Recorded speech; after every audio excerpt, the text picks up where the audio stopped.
untuk otak, ya bukan untuk akalnya. Otak kan jasadnya. Dan untuk jiwanya. Dan ini ya, kolbu ini fisiknya ya. Ini kan saya bilang software nih. Ya, fisiknya adalah jantung. Sepakat itu para ulama. Kolbu itu fisiknya jantung.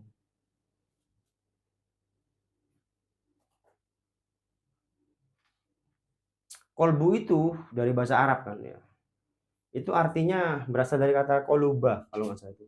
Artinya tempat yang tidak pernah tenang. Jadi terus bergejolak ini. Kenapa bergejolak? Ada takwa, ada fujur.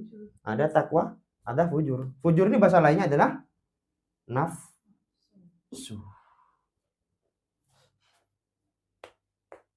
Menarik nggak ini ya? Udah ngerti cara kerja manusia ini? Atau Ibu Intan pernah ini loh? Belum? Sudah juga ya. Oh, ya yang saya bingung ditakoni yombo gitu kan ya. Nih. Dan inilah kontrol manusia. Setan masuknya nggak usah niki, nggak usah.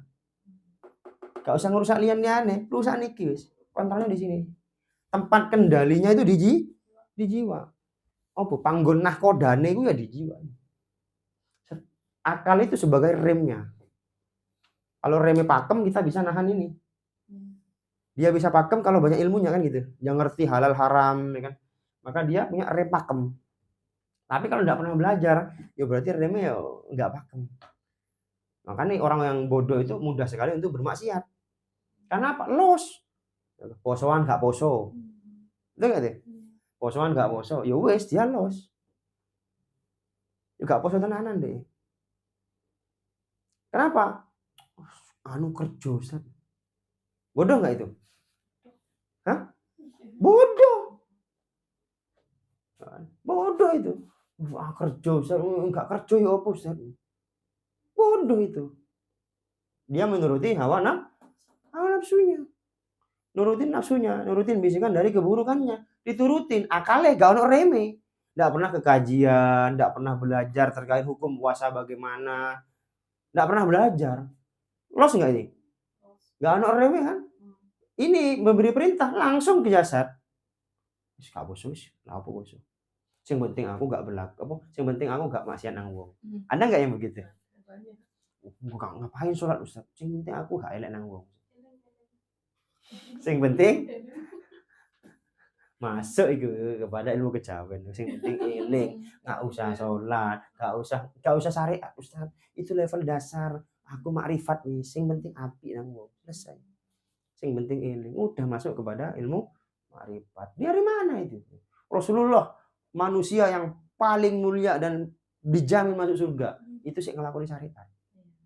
Sembarang syariat dilakoni. Syariat ono wajib ono sunnah dilakoni kabeh sama beliau. Betul enggak itu? Beliau yang sudah dijamin surga, saya ngelakoni. Lo kita siapa? Ya kok mau katanya enggak ngelakoni itu gitu. Nah, begitu ya, Ibu-ibu semuanya. Nah, inilah setan korin, Bu. Nah, inilah yang membisikkan keburukan dalam diri kita. Selama ini mungkin cuma dengar korin gitu kan. Ya. Saya pikir korin dan hodam ini sama. Beda. Si korin ini udah terinstal, pasti ada. Semua orang punya korin.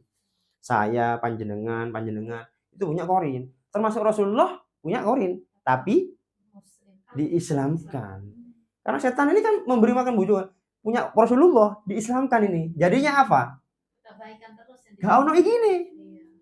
Nanti Rasulullah tuh gini terus, Ibu semua. Makanya namanya maksum. Paham sekarang? Jadi di sini itu ininya setannya ini sudah mengarah kepada membisikkan kebaikan. Jadi di sini takwanya itu udah dibisikin sama malaikat bisikin, di sini korinnya membisikkan kebaikan. Jadi Rasulullah itu baik kabeh. Makanya namanya maksum. Ada nggak orang maksum? Gak ono, karena saya ono. Paham nggak? Jelas nggak ini? Banget nih, nggak jelas ya teman. Tapi ada orangnya, ini yang sudah ikut kajian, tapi dia masih saja melakukan hal-hal yang di luar maksudnya nafsunya itu lebih besar daripada dia. Itu bagaimana konsepnya? Apa mungkin dari dari apa yang dia makan ada sesuatu tidak halal masuk ke dalam tubuhnya. Ya berarti ya meskipun dia udah belajar ilmu, berarti di dalam dirinya ada unsur ini. Entah atau sihir, khodam, nasab, atau memang setan yang secara alami yang menggoda dia. Karena memang ada keburukan, misalkan dia suka hasad misalkan, kan menjadi tempat bagi setan tuh. Itu kan juga setan korin 1, hasad 1. Udah 2 dong. 2 ini aja udah dominan sudah. Paham gak sih? Udah belajar dia udah jenggotan, udah sunnah, tapi masih merokok. Misalkan. Karena dia masih nurutin hawa nafsu. Masih ininya masih dominan tuh. Kenapa dominan? Berarti ada ini. Ada setan lain selain korin dalam dirinya. Bisa jadi hodam, bisa ya. Begitu. Ketika ini dominan maka ya wes.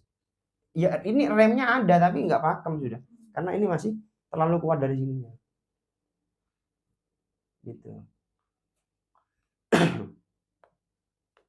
Nah, setan ini kan setiap manusia memang sudah janjinya si iblis ya untuk menggoda manusia sampai hari kiamat. Betul. Pasti setiap manusia tuh sudah ada setannya kan. Ya ini korin nih. Ya korin.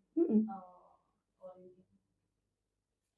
Jadi setan itu ya, korin 1 ya kan. Dan janji iblis tadi itu setan yang natural, Bu.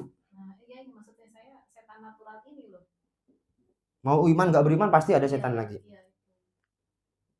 Itu sudah berapa? Udah 21. Paham nggak sih? Ya. Sihir nggak ada, kodam nggak ada, nasab nggak ada, ya kan?